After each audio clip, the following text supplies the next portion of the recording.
Each one has a role here, the residents of the township, and we as a board pray that you help us to fulfill our role with wisdom and with understanding and with carefulness and compassion.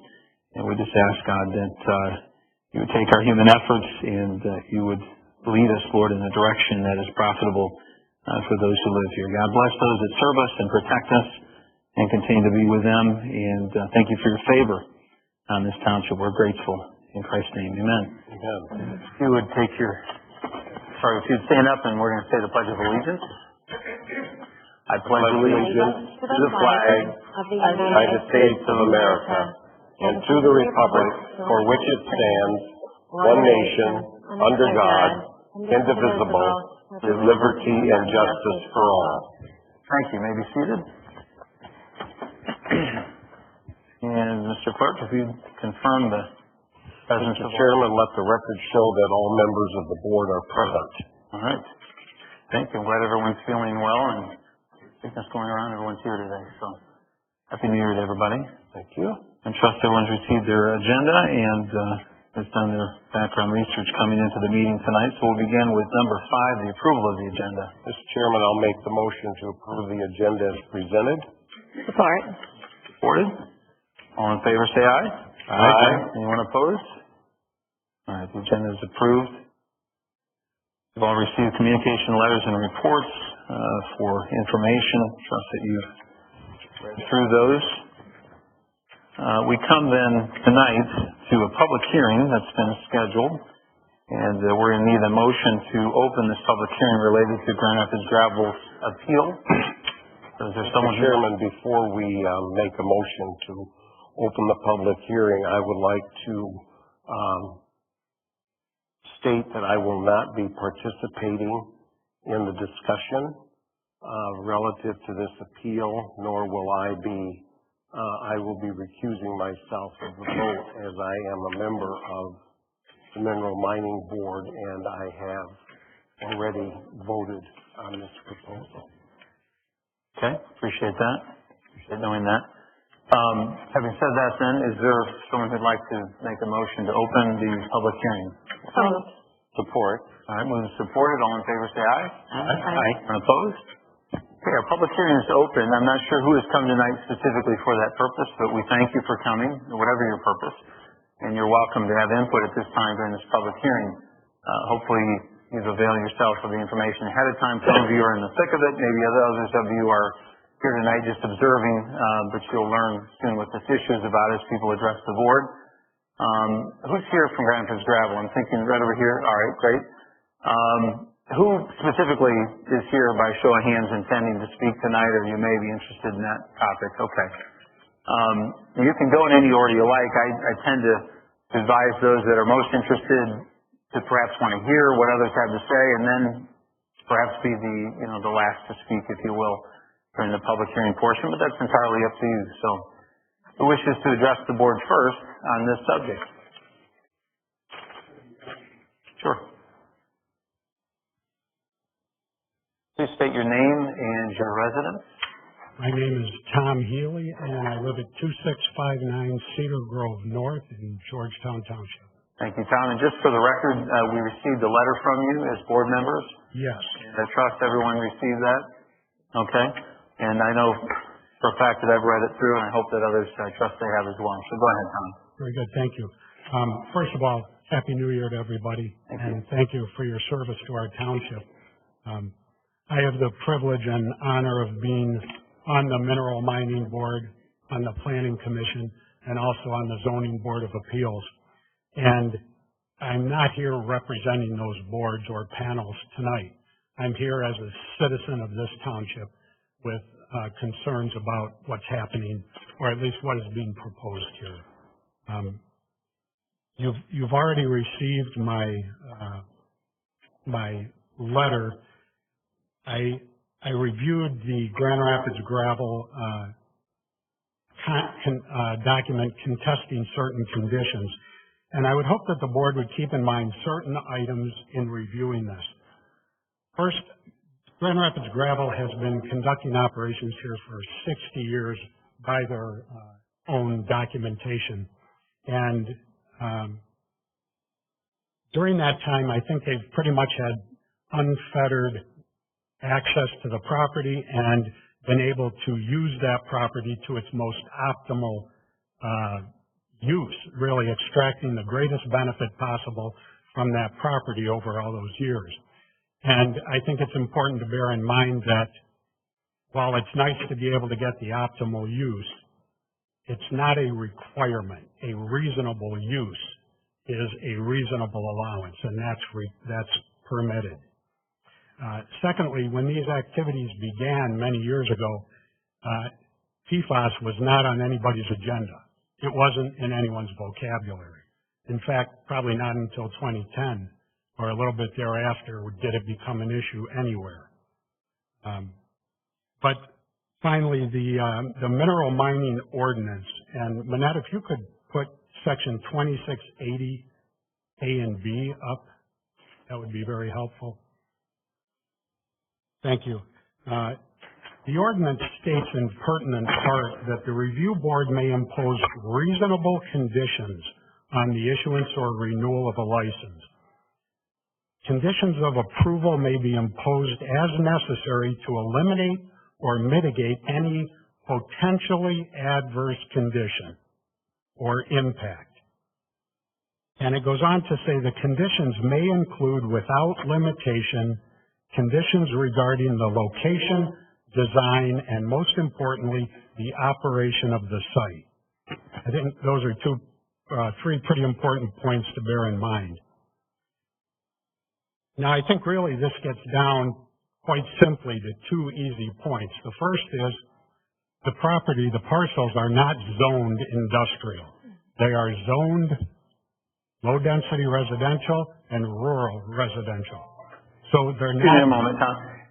Since I saw very few hands tonight, I hope the board would support me in indulging those that do speak tonight to have a little bit more time to... You don't need to repeat all that you've written, but I'd like to give more time to you, and certainly you'll have adequate time as well to grant up his gravel. So, thank you. Continue. Thank you. So, the parcels are not zoned for the use that Grand Rapids Gravel wants to employ. They want to import gravel from outside of the area onto this location. And that would be okay if it's zoned industrial. And really the bottom line on the zoning is the nature of the zoning law is such that if it's LDR, the ordinance states what is permitted. It's impossible to say what specifically is excluded. You couldn't include everything that's not included. So I think as a matter of law, if it isn't specifically stated that you can import to this parcel, that means you can't. And I hope that's clear. My explanation of that is clear to everyone. If it's industrial, it says you can conduct mining. It tells you what other operations you can do in an industrial zone. Those qualifications are not there for LDR or rural residential. The other item is that the gentlemen have communicated to the zoning administrator that there has been a period of time where they were not actively extracting anything. They were actually not mining there for all practical purposes. In addition to that, what was reported at the time of the mining board hearing was that there are really only 3 sites left on those parcels to mine. One of them is where the wellheads are. The other is the wellhead access road, and the final one is the site below where the plant itself sits. So, pardon me, let me get up. And Tom, just so you know, as you retreat to get that drink, we have all the materials have been provided to us that were provided to the Mineral Mining Board as well, and much of what you're describing, I know personally I've read, I suspect everyone has. So it's, I mean, you're making your case, but I want you to know your case is one which we're familiar with, so that you're welcome to, I don't want to indulge too long with that. like you to underscore, I guess, the things and highlight the things that you would say, look, from the materials we've received, I really want you to focus in on X. Okay, very good. Let me do that.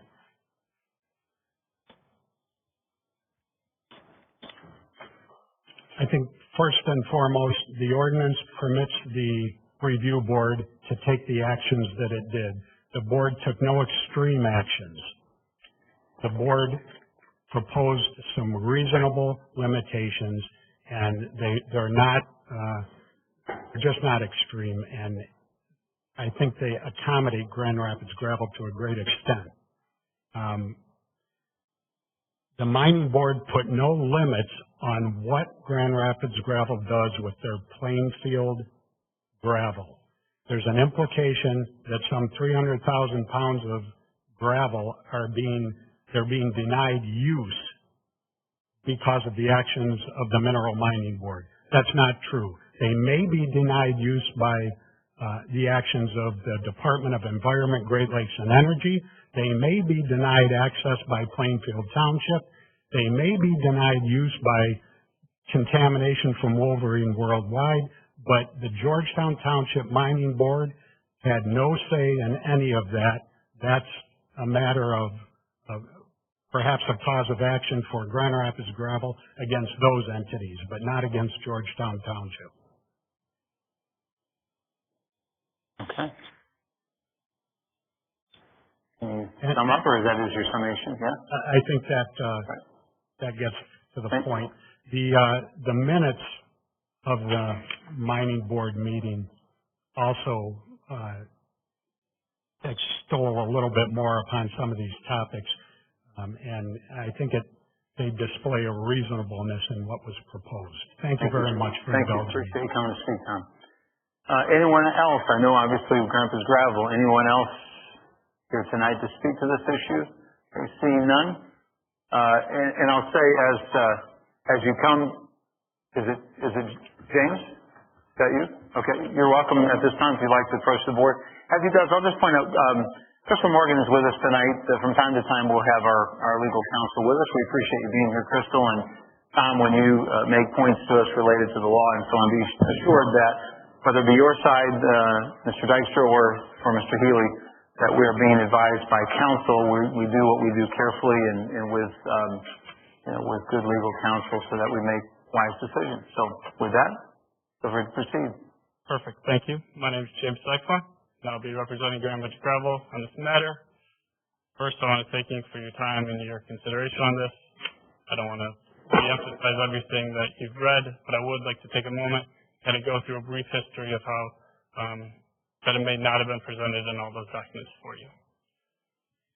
Feel free to interrupt me at all at any time. Complex issue. Been dealing with it for a little while now and can understand that. So.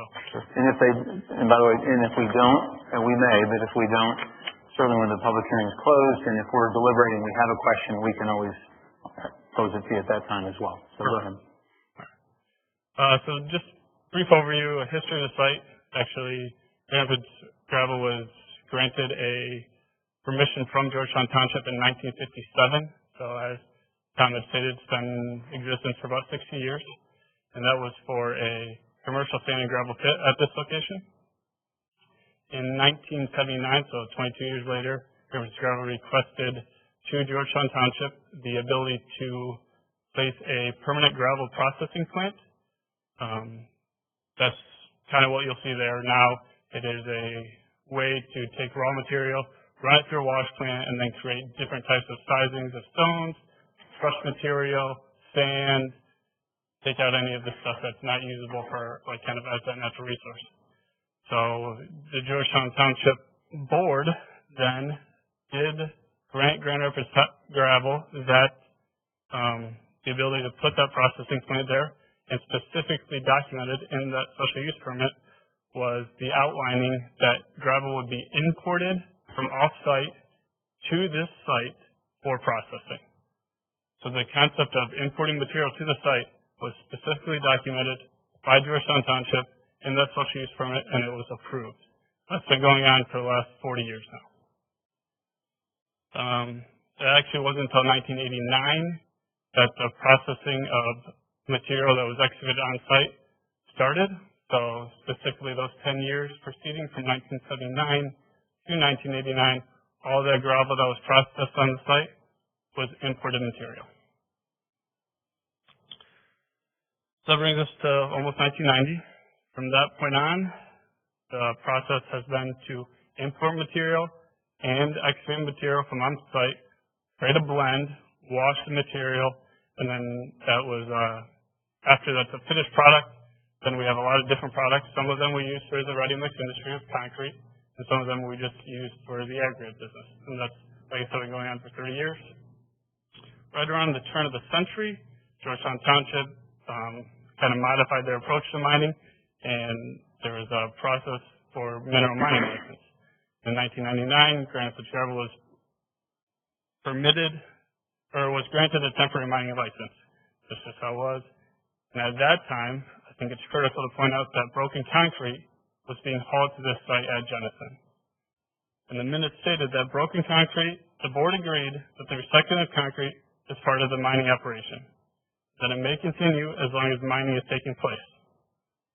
Mining has always taken place at this location and at this site. And therefore, that is one of the reasons that we've appealed the decision to state that we would like to continue to recycle concrete and have a crushing operation there like it has been done for years and years on end. In 2001, the temporary licenses were completed, and then Granite Pitch Gravel received a special use permit for sand and gravel extraction on the site. In 2001, Granite Pitch Gravel signed a lease with DeWint Gravel Company, who has the two parcels bordering Granite Pitch Gravel's owned parcels. And they signed that lease to be able to mine that property as well, in conjunction with the actually owned land by Granite Pitch Gravel. So they had those two licenses. They were 5-year licenses, well, 4 years.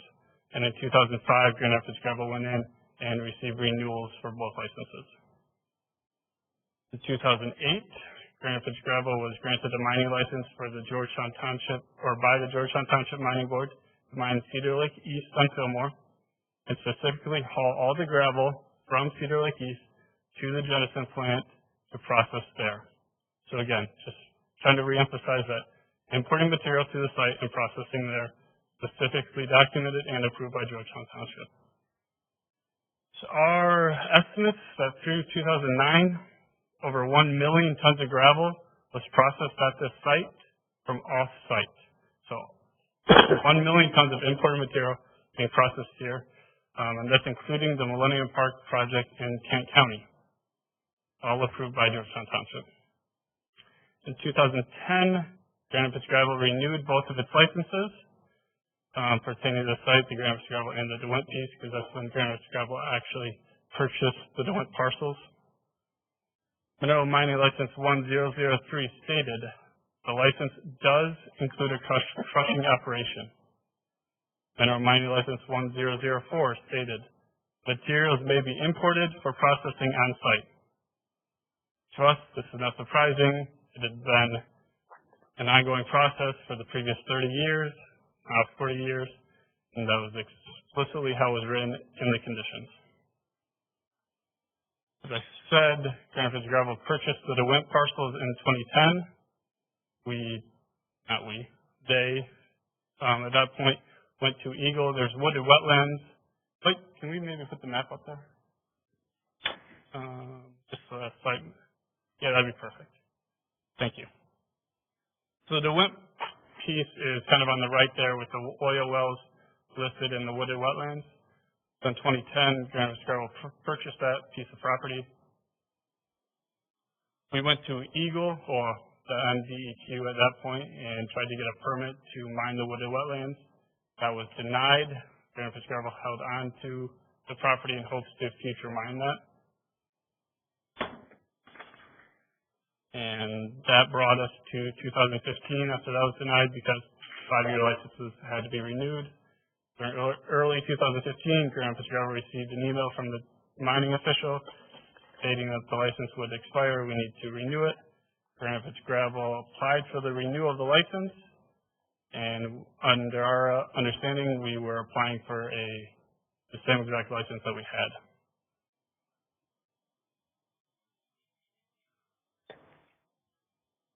In 2010 to 2015, Grand Pitch Gravel was never made aware of any complaints on the site. We were never made aware of being out of compliance, and therefore when we applied for that renewal, we thought we were applying for the same license. Grand Pitch Gravel was never of the understanding that the conditions for the renewal were modified at the meeting, and in the minutes, there was not a discussion that the conditions were changed, nor was it brought to our attention. From 2015 onward, Grand Pitch Gravel continued to operate as it had prior to the renewal of the license. That included processing material that was excavated on-site, as well as imported from off-site. In late 2018 to 2019, Grand Pitch Gravel again met with our environmental consultants to talk about the wooded wetlands that are on the one piece of property right there. At that time, with now Eagle, it was decided that it would be cost prohibitive to actually mine that area. It's about $80,000 an acre to mitigate wooded wetlands, and it just wasn't in the cards. So that's kind of why that piece hadn't been mined and why the reclamation around it hadn't been done, because the reclamation, if we would have done it prior to mining, it wouldn't have really been cost efficient for us or operationally efficient. So that's why nothing really could have been done in that area. Also in late 2018, Grand Pitch Gravel started to negotiate a 3-year extension of their permit to mine in Plainfield Township. I think why it's critical we discuss this is that Grand Pitch Gravel was operating in good faith with Plainfield Township, that we were still under the impression that Jenison was we were allowed to haul material into Jenison. When we made a restrictive covenant with Plainfield Township that had hard dates, that was based on our assumption. Obviously, we were wrong based on the minutes, but that we were under the impression that we could haul into there.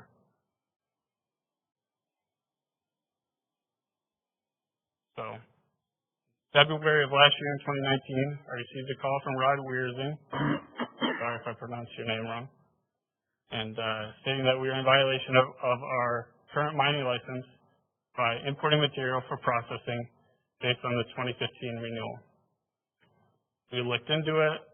We were like, no, we're able to import. He said, no, you're not. We ceased the operation immediately and kind of looked at where we had to go from there. Because all the mining reports still from 2015 to 2016 stated that we were in compliance and we weren't found out of compliance. Mr. Wiersing stated during the call that one of the bigger complaints was the trucking. We had been trucking quite a lot of material during that time, and my assumption is the person that made the complaint lived on the detour route because Cottonwood is closed. I can understand that if you lived in a residential neighborhood and all of a sudden you went from having no gravel train traffic to a lot of it, it would raise a red flag and you would probably call a township. My point is, if Cottonwood would have been open, this whole complaint probably would not have happened. It would have been very unnoticeable. It's a one-way, or it's a haul road, season haul road, and it would have been through these detours. But things are out of our control. Weather happens, and Cottonwood was closed.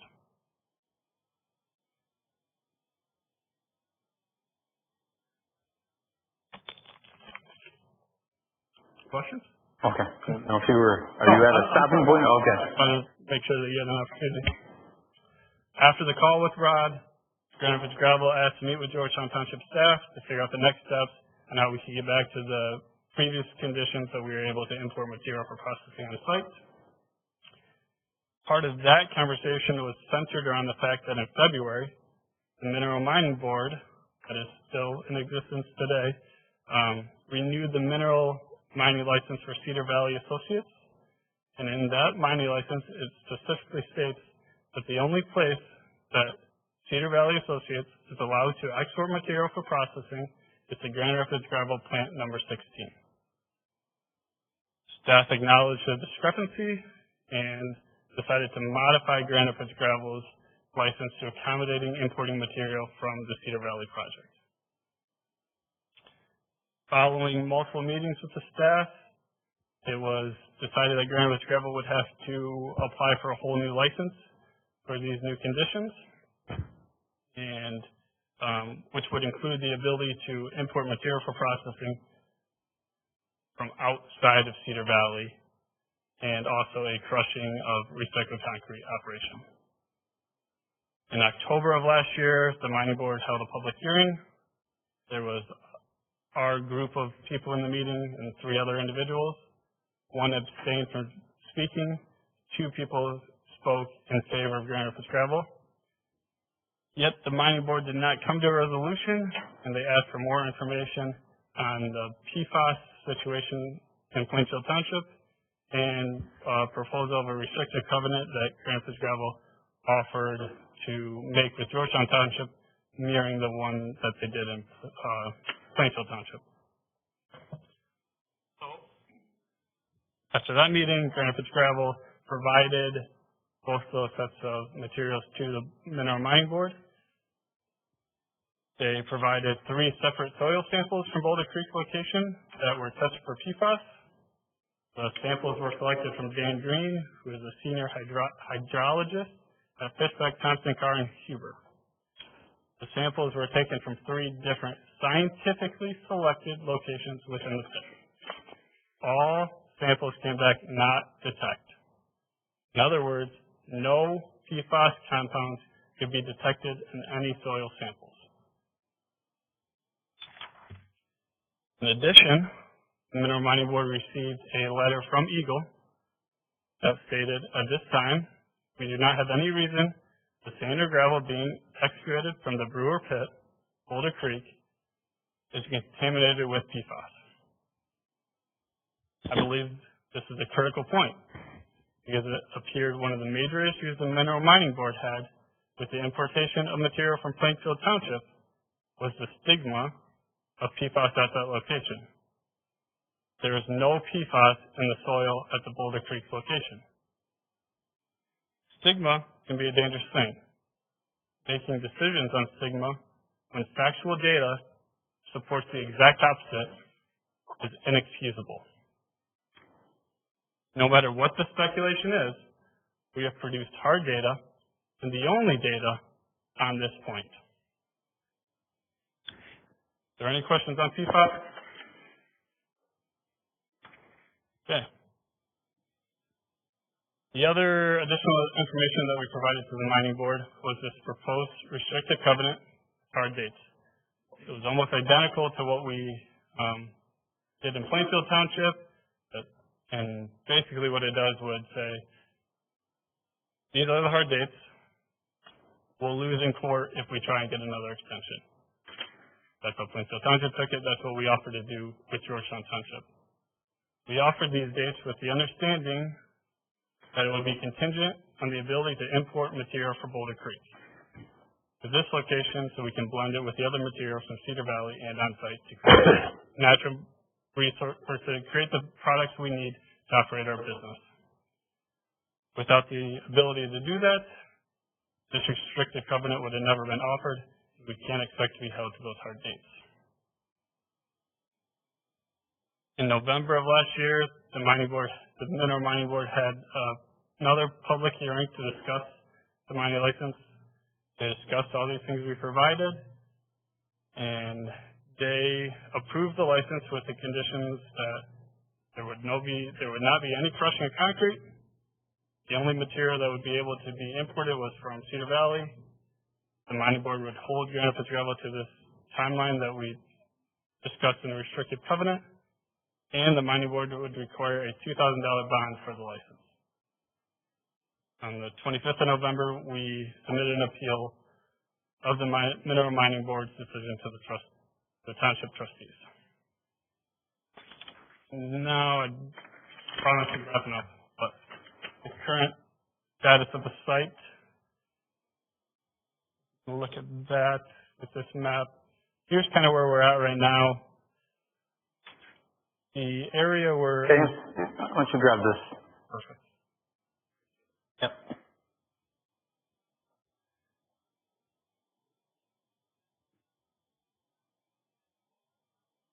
So here's where our plant is, right on this parcel.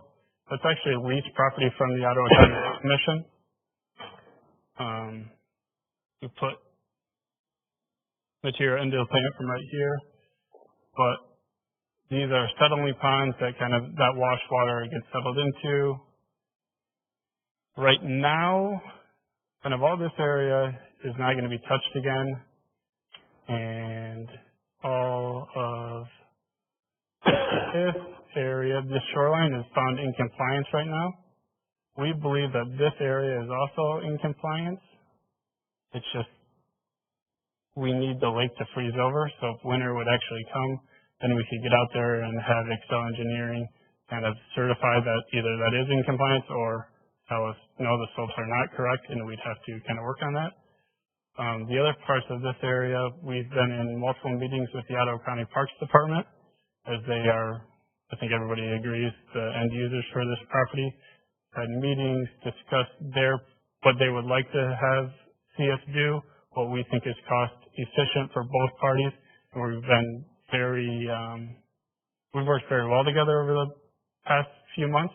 We actually have another meeting tomorrow morning to discuss an option and how we can turn this over to them in 2 years.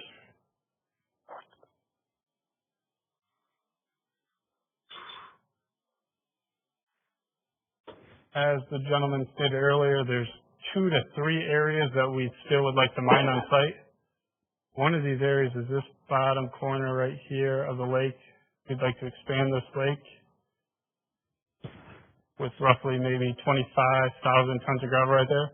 This area hasn't been mined thus far, and even while we're hauling in from Cedar Valley, because our freshwater pump is sitting right here, and we need that pump to wash the water. So instead of moving it multiple times, hindering our business operation, it was just being left there. So we will be moving that to a different location so we can mine the 25,000 tons of gravel right there. Another area is right under Fillmore Extended right here. It's not under our plant, it's really under our drive over hopper, which is just where raw material gets loaded into the plant. But the drive over hopper creates a business efficiency that is extremely helpful for us. We don't have to move the material more than once, thus just creating a better business efficiency. So that was always designed to be mined to last. And there's probably 70 to 80,000 tons of gravel here, and that'll be done based on our timeline, the last piece, so we can still utilize the drive over hopper. The other area of gravel are in these peninsulas to these oil wells. Oil wells are owned and operated by Fish and McColl, and we have been in contact with Fish and McColl about these wells because we have been required to, with the lease for the oil wells, grandfathered in from way before when Granite for gravel or DeWint Gravel even owned the properties, that they would always have to have access to their oil wells. Unfortunately for them, we reached out to Eagle after Gary Boss, our vice president, walked these peninsulas last summer and said, the wells aren't being produced. They're not in production. There's no electric lines that are in service running to them. The oil wells are vegetated around them. They're clearly not running. We reached out to Eagle, and Eagle gave us reports that one of the 3, we're really only worried about these 3. One was last in production April 3 of 2017. One was observed as shut in on February 5, 2018. One was shut in on November 13 of 2018. Why they're shut in is a big deal to us because if we can show that they're shut in or work with Fish and McColl, we can get them capped and properly abandoned. It'd be a win-win for all involved. The Ottawa County Parks Department is also working with us to try and get these abandoned because they would like to see open water through all here, but right now we have to leave these access roads. We would like to see them capped and abandoned because then we would be able to excavate 100,000 tons of gravel under these access roads, as well as not go through the painful process of reclaiming the slopes to 1 in 5 off of these and generating all that extra dirt time, and we would just, it's a win-win, I guess is the best way I can explain it.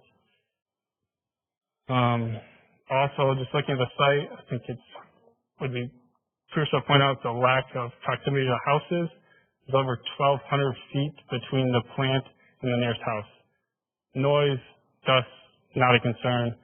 Other areas in Georgetown Township, actually industrial zoned properties, have crushing operations within 200 feet.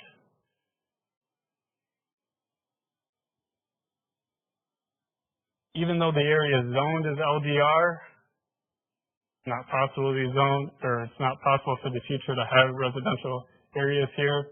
The flood line would never allow it. They'd never be approved. And even the master plan states that it's going to be future rec area and not zoned as residential. I'd also like to point out that to import 300,000 tons of gravel, be roughly 5,500 trucks. We believe that if we were able to be granted permission from you tonight, we could start this and utilize two-way hauls for the majority of these trucks. That would be hauling in heavy and then taking finished product out. So we wouldn't actually be increasing the amount of daily volume in and out of the site. We'd just be prolonging it a little bit at the end because there'd be more material at the site at the end of the day. I said 5,500 trucks total over a 14-month time frame. For reference, the Ottawa County Road Commission's traffic count at Cottonwood and Bauer Road is over 11,000 per day. The access drives are also paved and do not create a dust problem, nor have they for the last 40 years. The reason for our appeal is Grand Rapids Gravel wants to be treated with fairness. Our gravel operation has not been a problem for Georgetown Township, and that's been exemplified by the lack of violations, complaints, and public hearing opposition for this license over the last 60-plus years. Georgetown Township has actually greatly benefited by our operation. Just in the last 10 years, Grand Rapids Gravel has paid over $275,000 in property tax and is not serviced by any public utilities or services from Georgetown Township. We're also helping to provide valuable resources to contractors in the township and greater West Michigan area at a convenient location, which helps lower costs for new infrastructure by the contractors and less costs for future tax base for the township.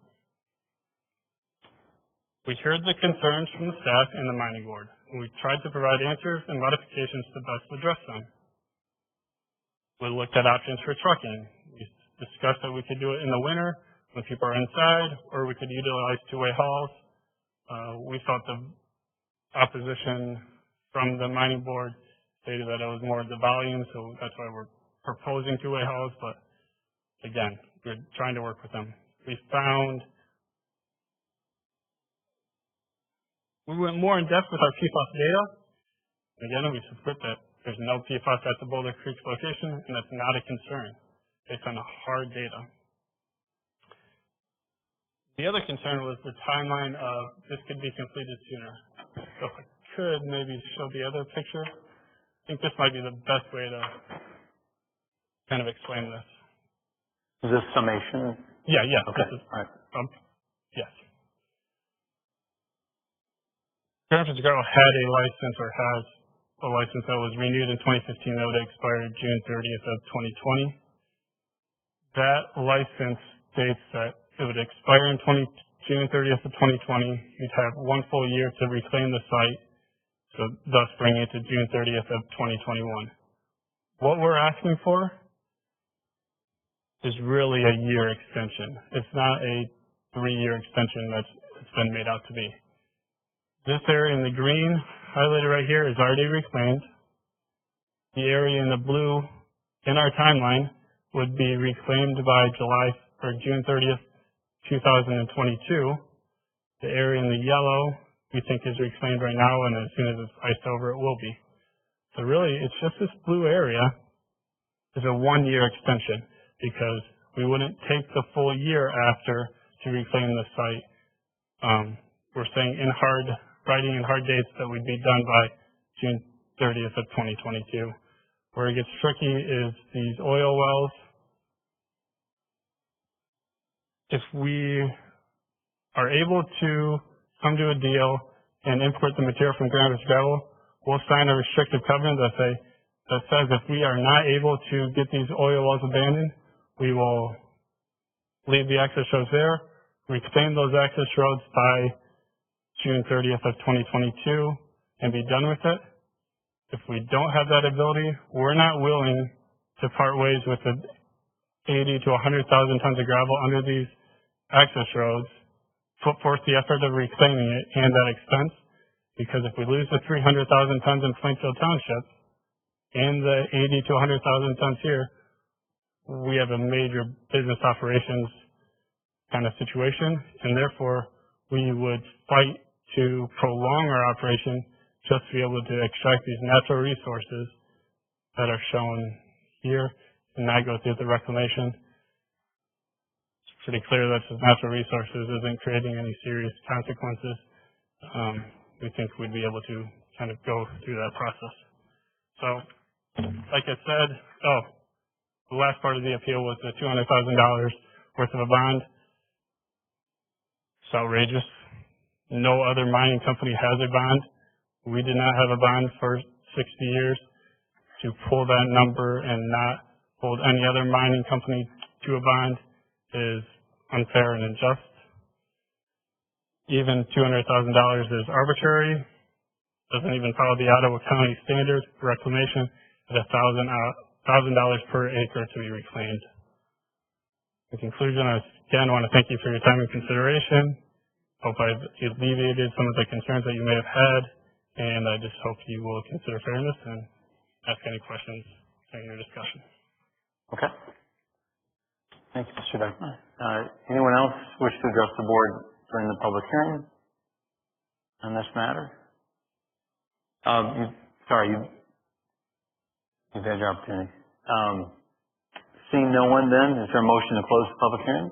So moved. Supported? All in favor, say aye. Aye. Anyone opposed? All right, the public hearing is closed, and now the board has an opportunity to discuss among itself the appeal and the issue that's before you tonight. So, in no particular order here, but I'll allow any board member who wishes to speak to the issue. And as you saw, I mean, if you have a particular question from Mr. Healy or Mr. Dykema, you're welcome to ask that. And you're also welcome to speak directly to the board members and deliberate among yourselves. So does anyone wish to speak at this time?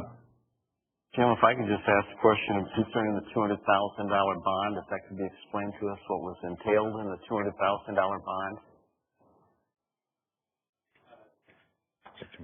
Where the number came from was based on initial estimates, and it's obviously motivation to get them to complete the work as part of it. So, I mean, we don't have numbers of what it would cost to actually reclaim the site and get it claimed in some type of an agreement. So that's how the number initiated. Whether you wish to change that or look at changing that in the future, that certainly you can do if you have better information and get it completed. So, answer your question? Yes, it does. Thank you. Others of you? Well, I know that testing was done. I understand that, and to what you've said, that there, is no PFAS. I was looking back, though, at the minutes in October, and just a few points that kind of came to my attention were that they asked about studies done on materials coming from Plainfield Township to be sure they weren't contaminated. And Tom Healy asked if it was established that there was no hazardous materials. Mike Berg had said that there is a leaching problem and there is a plan. And then later on, as part of the work to address the contamination, Boulder Creek plans to use the pond created in the Brewer Pit as a source of irrigation water. They will be sampling the pond for PFAS to confirm that it is acceptable to use. The sampling results will also help determine whether the material being excavated from the Brewer Pit is suitable to be relocated. Mike Berg said it would be stockpiled in Georgetown Township. Tom Healy asked if the materials brought to the site from Plainfield Township would be kept separate from the other stockpiles, and it would be identified, and Mike Berg said no, the materials from Plainfield Township would not be kept separate from the other materials.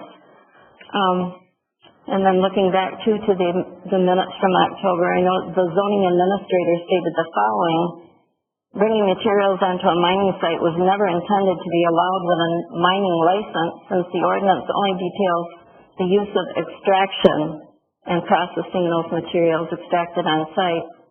From that point forward in clarification, the use of bringing materials onto a mining site and the use of a crushing operation were specifically prohibited as conditions of approval for all new licenses and all renewals.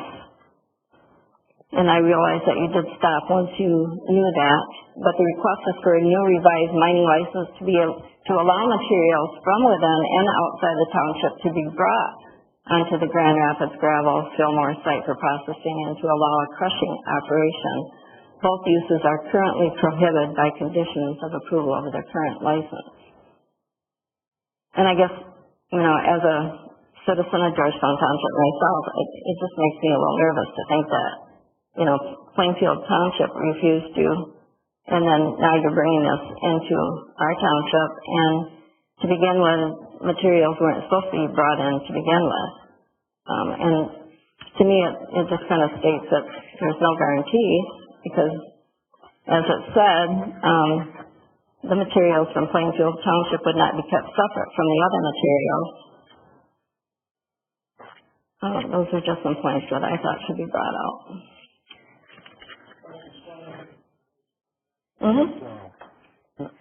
I'm sorry. Oh, right. Who is this individual?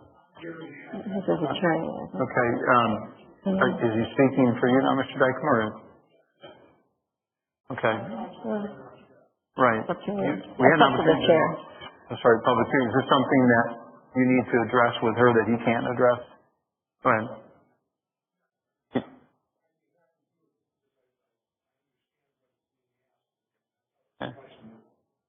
Okay. Could we be succinct then? Sure. If you want to be succinct, one of you in a reply to that question. Concerning the separation of the material, but still based on the PFAS concern. And what people don't understand, Plainfield Township didn't tell us, we couldn't take that material or couldn't leave it there because of PFAS or anything else. That material is in an area that's separate from where the PFAS plume is from the material that was buried by Wolverine. It's to the west and north of that site. That's why we had it tested. Now, when Mike was talking about the water in the pond, it's because we're going to use that for sprinkling up on the north end of the golf course. And Eagle wanted to make sure there wasn't any underground leaching of material. But we had Fishback go in and say, all right, map the site, tell us where, if it's going to be most likely to be, take samples and get them tested. And there's nothing there. And that's what everybody believes anyway, even Eagle. So that's one reason why we weren't concerned about separating the Plainfield material. It just doesn't have PFAS in it, and we have the data to show that. The second part of your question, I lost it. I don't remember what my second part. What the zoning administrator had said, or? Yeah, when we met with the mining, or with the zoning staff, we didn't have that testing done. We talked about whether or not there was an issue there, and they suggested maybe some testing would help. So that's when we engaged Fishback to go do that, make sure that. I mean, if there were, we would naturally assume that people wouldn't want it there. So that's why we wanted to have it tested and be able to show that it wasn't an issue. Thank you. Get that, Mr. Schenk. Mr. Dykem, I have a couple of questions for you.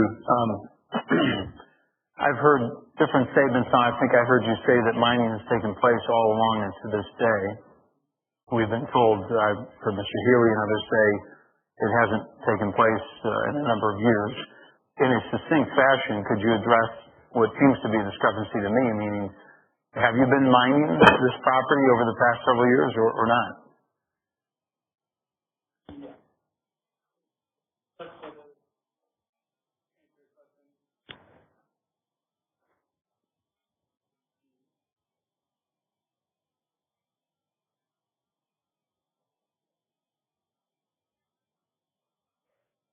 best way to answer your question would be, according to the mineral mining ordinance, the definition, mineral mining or mining, right on page 1, the excavation, removal, or processing of sand, gravel, clay, stone, peat, muck, so.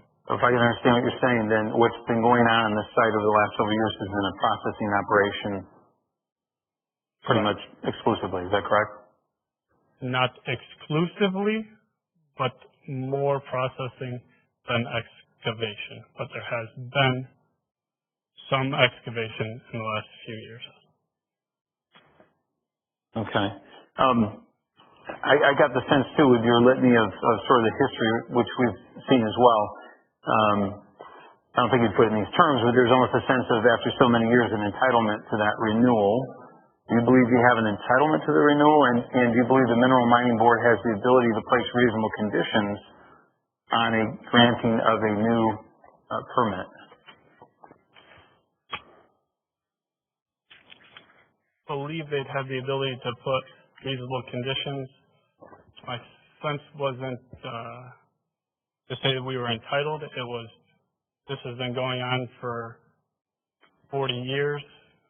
We weren't aware of the changes. It's always been going on. And one of your questions was, it was assumed that it wasn't allowed. The minutes and the conditions from 2010 clearly state that the importing of material was allowed. And I guess that's just what I wanted to exemplify, that the township knew that this was happening. We knew that it was happening. Everybody agreed that importing material was taking place. We made agreements in Plainfield Township, not based on they didn't want the material. We just thought we could create a win-win. We close that gravel pit. We take a less than a quarter of the material there, bring it here to Georgetown Township, create a benefit for Georgetown Township by having the material closer to the contractors and to build that infrastructure. Yeah, any of the points you're making, I would make the same points in your position. I understand, when you've got a history as you have, and I think, frankly, from the township side of things, albeit I've not been around as long as that, I think the township's been good to Grand Rapids Gravel. You stated you feel like you've been good to us as well, and I think we've been a township that's been good to work with. I think you've been dealt with in a good faith manner, and I can assure you that we approach this in good faith here as well. But it's certainly been a win-win for a long time, I suspect, and yet we're called upon to evaluate in this instance not so much whether we're for or against you, because we've worked in this township for many years, and we respect that. We respect the taxes you paid, the jobs you provided, et cetera.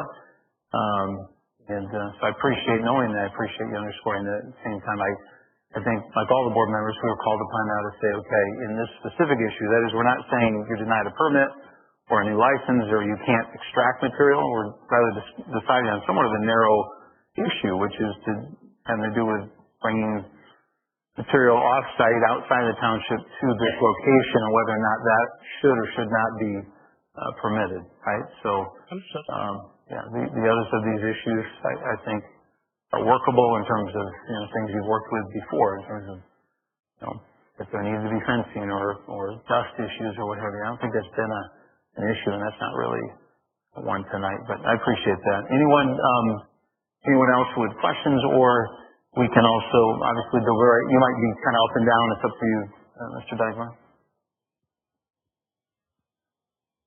What else? We can speak laterally here, of course. This is our meeting, right? So,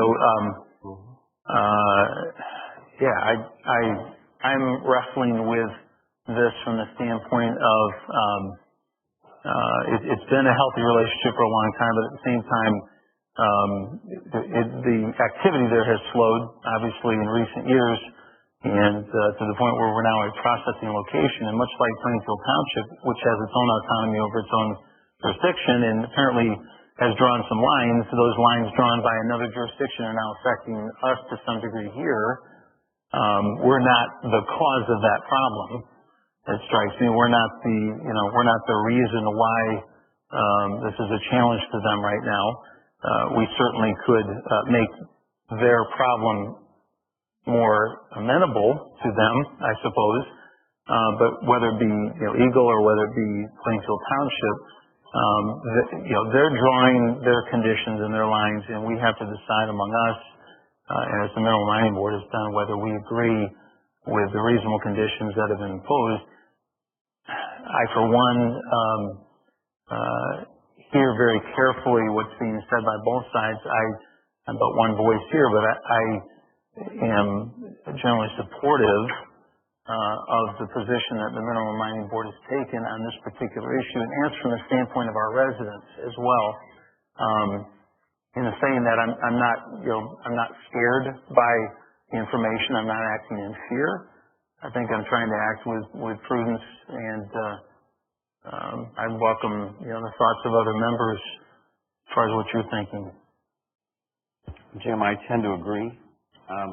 One of my concerns is the extraction of materials doesn't seem to have been taking place at a high level in recent years. It's been more or less a processing area. And it seems like our Planning Commission, the Minerals Board, looked at this very, very carefully, seemed to be quite passionate about it. I thought Tom Healy's letter was extremely well written. And also, he was very eloquent tonight.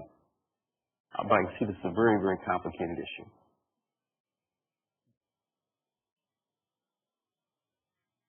Anyone else? What I like is we have a lot of great people that serve our township on these boards, and I'm no expert on mining, and we've got great people that have a great understanding of what's happening. I've learned more in the past week than I've ever known about mining in our township here. And I'm just so often, whether it's the Planning Commission or the Mining Commission, I tend to lean on those people as the experts, and when they send things to us, a lot of times I'm going to trust them and believe them, saying, hey, you know more about this than I do. And so hearing the people from our community and on our boards, and I'm going to start, my stock is going to be with them, and trusting them and trusting their decisions.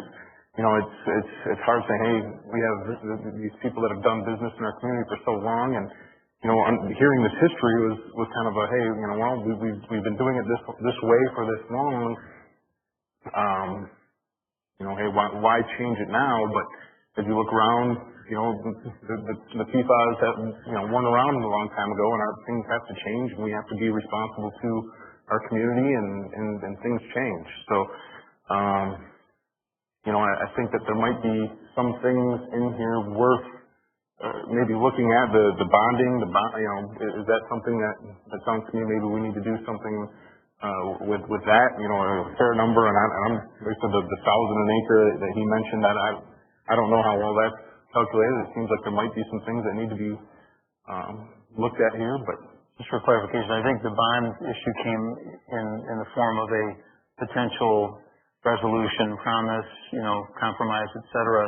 I don't know as if we uphold the Mining Board's decision that necessarily comes into play. I mean, correct me if I'm wrong, but is the bond issue relevant regardless of what this board should decide?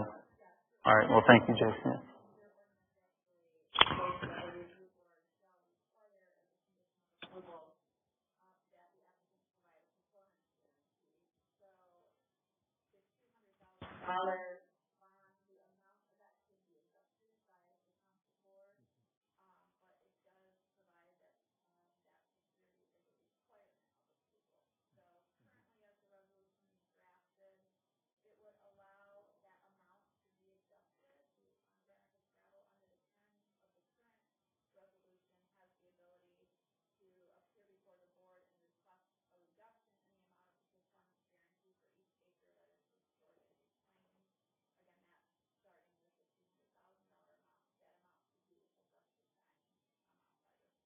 Mm-hmm. Would that need to take place now, or could it be done at a later time?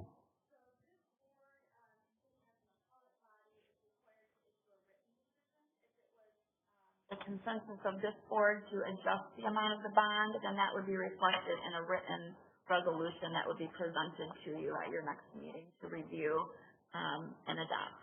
Yeah. And so that dollar amount could be determined now or at that time, but the ordinance does require that this board issue a written decision with its findings, so that would be incorporated. So I think if that 1,000 acres is what's more in line, and I don't know that, I'm listening to James tell us that, and whatever that acreage is, that's something that I think I would be okay with. Michael, anything? Yeah, I have a few things. One was the bond. How many acres total?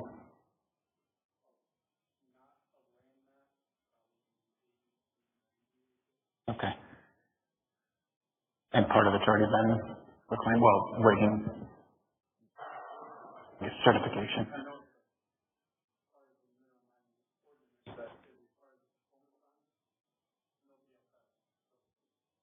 Keep that in mind.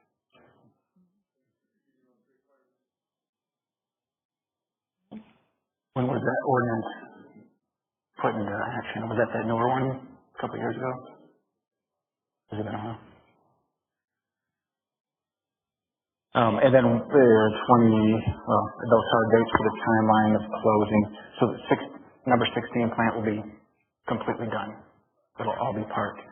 And I kind of look at it as I grew up next to it, across the street from it. And I mean, they were great neighbors, never had issues, never had noise that I noticed as a kid growing up. But they've been here a long time. They're in the home stretch. There's not much left. And I look at it and just say it kind of seems like they're being targeted for some reason. And I went to the October meeting. I didn't know there was a November meeting. And I tried to clarify too that PFAS is not an issue. You can test for that. Boards can't make decisions out of fear. It's got to be based on fact. And they did the testing, which I'm a fact guy. I don't want feels. I don't want fear. I want facts. So I look at that and just say, well, they're having it tested. It's not a long extension.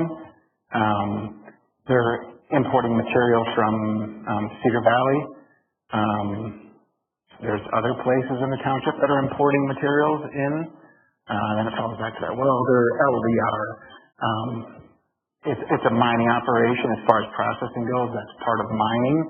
I don't have a problem with that. As far as you have to actually physically excavate a certain amount,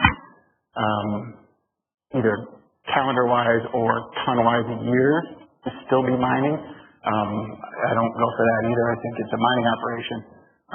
It's a business how they choose their strategy of how they run their operations is not for people who aren't in the private sector to make a decision on. I think they know what they're doing. They're not trying to hide anything, and they've been allowed to do it in the past. So I just don't see the problem extending that another year to let them take care of that 300,000 tons. And they're talking about the double loads to, they're concerned about traffic.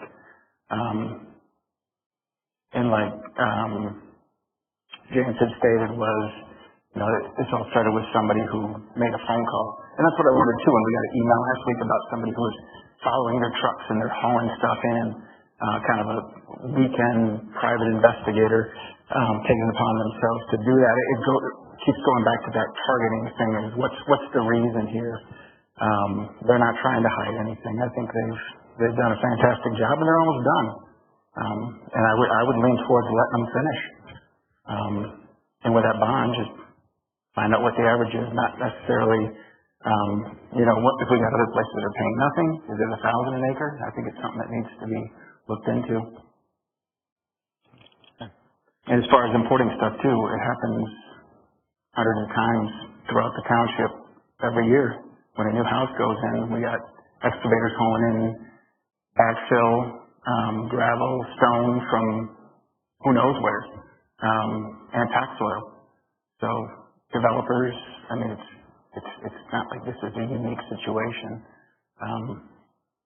And also we got to remember too is that who this affects is, our developers, construction industry, cement, and road commission. I see road commission trucks going in and out of there all the time. That's what they use for roadbed, fresh gravel. So, and also on the topic of crushing, I don't see any problem with the, I think they were looking for 2 weeks a year to crush concrete from the ready mix stations, and I don't see a problem with that either. And I think they at the October meeting, I think they said they'd done it period in the past 10 years or something. So it's not something that happens a lot. So I wouldn't see a problem with any crushing operation for old concrete either. Appreciate those points, Michael. I think, has everyone had a chance now to speak to their wishes too? Okay, is there, we're going to have to seek a motion here at some point. I would make that motion. I would make a motion to move to postpone the appeal to allow the township's legal counsel to prepare a draft resolution tentatively affirming resolution number 191120-03 of the Georgetown Township Mineral Mining Review Board for our consideration and further discussion at our next regular meeting. Support. It's been moved and supported. I'm listening to what you're saying, Carol. Mm-hmm. And I think I heard you earlier, Crystal, which is to say that if a vote were made to carry this motion, the issue of a bond, and if so, how much, may still be addressed as part of that eventual resolution, correct?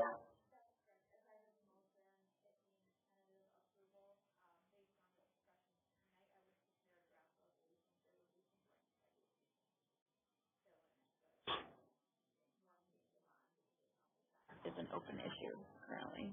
Right. Okay, well, there's a motion before the board. Everyone's had a chance, and I know that you're recused, but everyone who wishes to speak has spoken. It's been moved and seconded. Unless there's further discussion, then I'd like to call a roll call vote. I'd just like clarification on that motion. Is that to uphold the decision? It's affirming the decision of the Mining Board as decided in their November meeting. Yeah, that's how I took it. Is that right, Carol? Mm-hmm. With the possibility of an amendment to The bond. the bond? Mm-hmm. Yeah. Because legal counsel is going to, we have to issue our statement in writing, so legal counsel is going to write it up for us with blanks where we will put in the bond amount at our next meeting. Is that accurate? Tonight, there is not a decision of this board to affirm the mining board's decision. There's a tentative decision to affirm it, subject to further review once you receive the resolution. Mm-hmm. So there would not be a decision as you leave tonight affirming the mining board's decision. Right. Rich, I know you've recused yourself here, but could you maybe just for clarity point out, was this contested at the mining board level, or is our entire mining board behind this decision?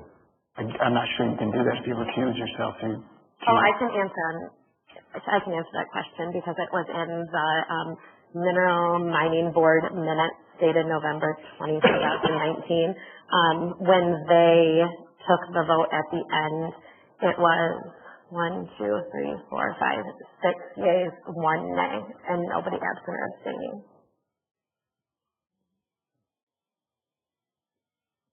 All right. And without further delay, you can still call the roll, can you not, Clerk? I did have one other question. Roll call vote. As far as the testing date, was that testing after November?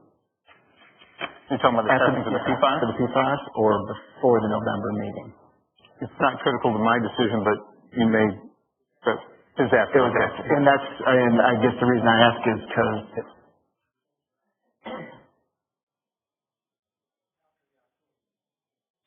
Okay. Ready for the roll to be called? Mm-hmm. Mr. Schwam? Yes. Mrs. Steele? Yes. Mr. Wieringa? Yes. Mrs. Skolma? Yes.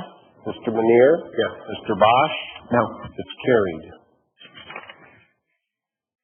And with that, Ms. Morgan, you'll work with us and help us with that proposal, all right? Okay, the next item on the agenda is our public comment period. Now, for those who are here yet who've not spoken tonight, who wish to step forward and speak to any issue that is on the agenda. Okay, that could be something that was in the communication letters and reports. If not, well, you'll get a chance then. All right. So hold tight. We'll come to you. Anybody for anything that remains on the agenda. We don't have a lot left yet on the agenda, but if you wish to speak to it, now's your chance. If not, you can speak to anything else you like here momentarily. So seeing none, we'll close that public comment period. Item 9, the consent agenda. Mr. Chairman, I'd make a motion to approve the consent agenda as presented. Support. Okay, moved and supported. Is there any discussion about the consent agenda? Anybody wish to remove any of the items? Hearing none, all in favor say aye. Aye. The same sign. And that motion is carried. Now, quickly, this isn't normally the case, but quickly, right back to the second public comment period. Yes, ma'am. Feel free to step forward, identify your name and your address, please. Oh, you bet. Thank you.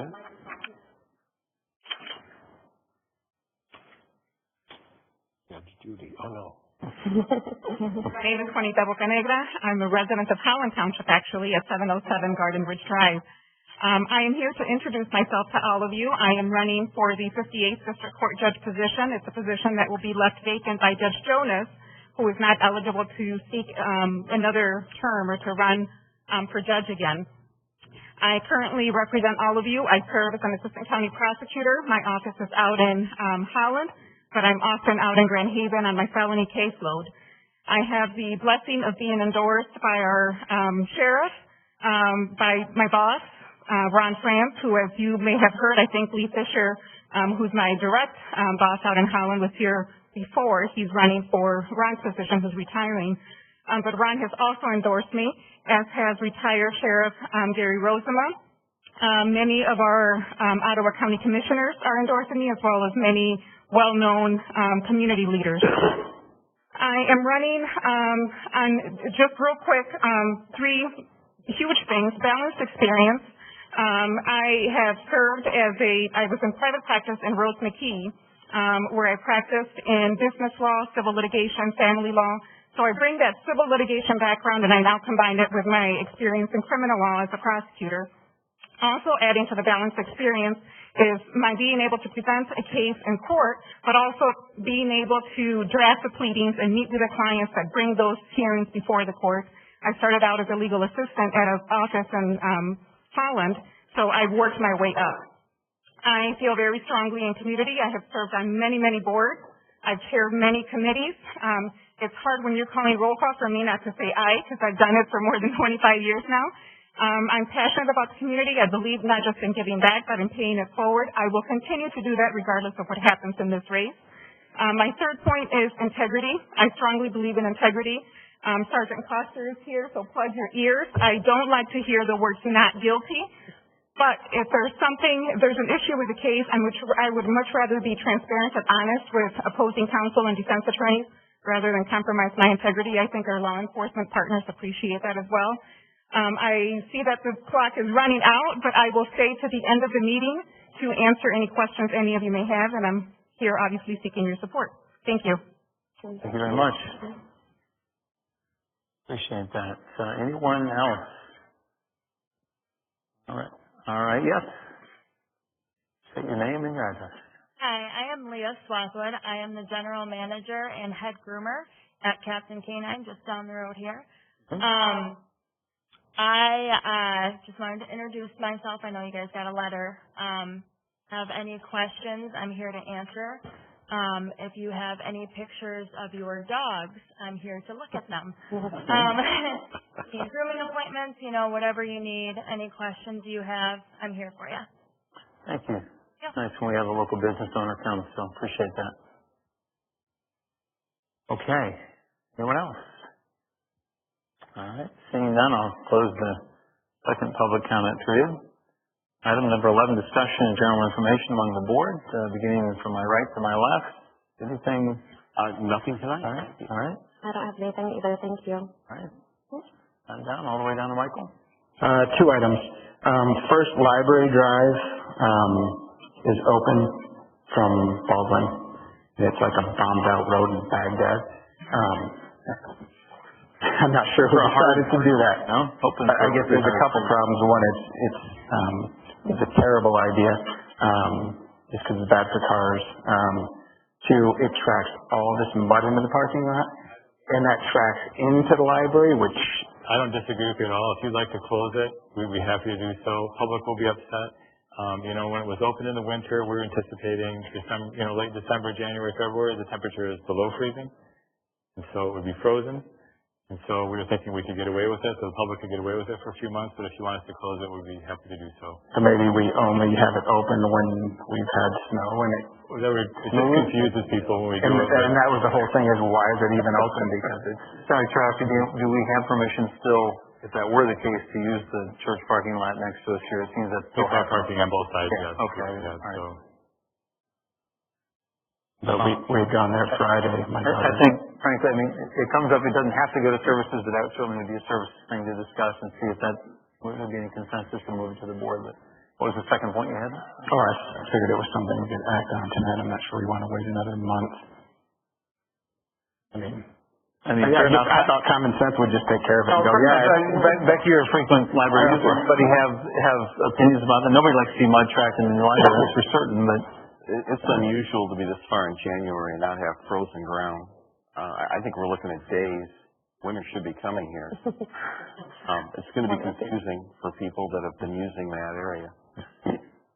And if that's the case, and if that's the way the board still feels, I suspect there will come a point just like this in the period of March or whatever, where we might want to, what Michael said, we may want to take it up and say, hey, for a window of time for the next month or whatever, it may make sense. But I agree with you. It seems like it's got to, I look ahead at the weather and it's going to happen. But I would lean towards leaving it to Dan's discretion. But I think normally our ground is frozen and this wouldn't be a problem.